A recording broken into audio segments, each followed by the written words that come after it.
A seca é uma realidade em todo o nosso país.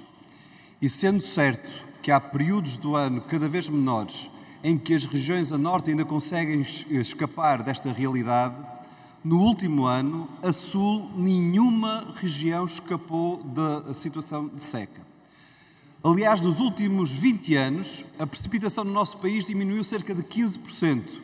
E a perspectiva até o final da década é que possa ser ainda muitíssimo pior. Face a esta realidade, nós vemos que há um setor que consome cerca de 75% da água captada. E desse setor, a agricultura, os grandes consumidores de água são os agricultores da agricultura intensiva e superintensiva. Resulta, portanto, destes dados uma constatação óbvia.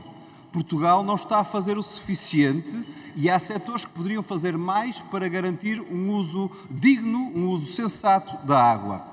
Mas o nosso país corre o risco e corre rapidamente para essa circunstância de incumprimento da Diretiva da Água.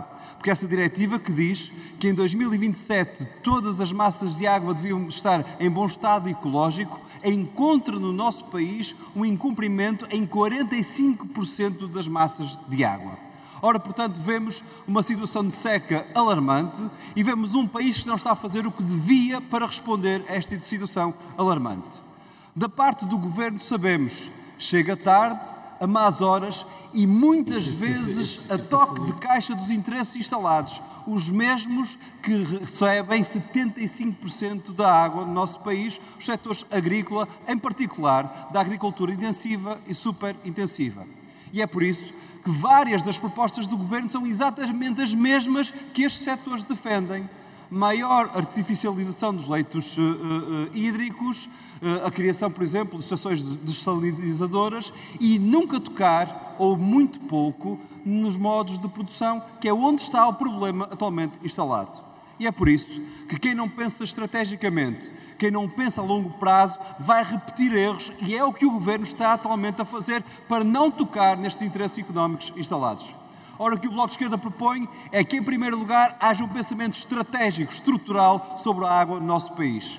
Que se recupere o Instituto da Água, que a maioria PSD-CDS destruiu no período da Troika, e que se reative as administrações das regiões hidrográficas regionais e que se dê corpo aos conselhos das regiões hidrográficas. Com isso, temos um pensamento estrutural no país, temos o envolvimento dos diversos setores, incluindo das entidades regionais e locais, e temos a criação de uma agenda a longo prazo capaz de defender não alguns interesses privados, não algumas capelinhas instaladas, mas sim o país como um todo para este desígnio que devia ser um desígnio nacional.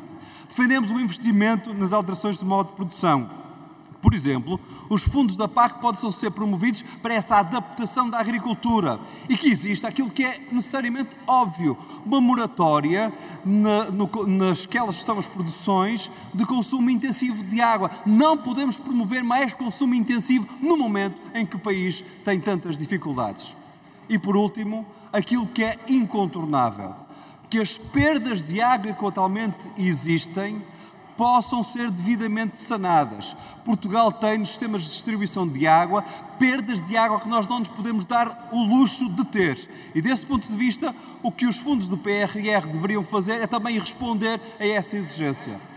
Medidas que nós propomos são sensatas, são essenciais e só não irão para a frente se o Partido Socialista, em vez de defender o país, em vez de responder perante a exigência das alterações climáticas, continuar a estar ao lado de alguma elite económica, em particular da agricultura, e com isso falhar neste momento fundamental.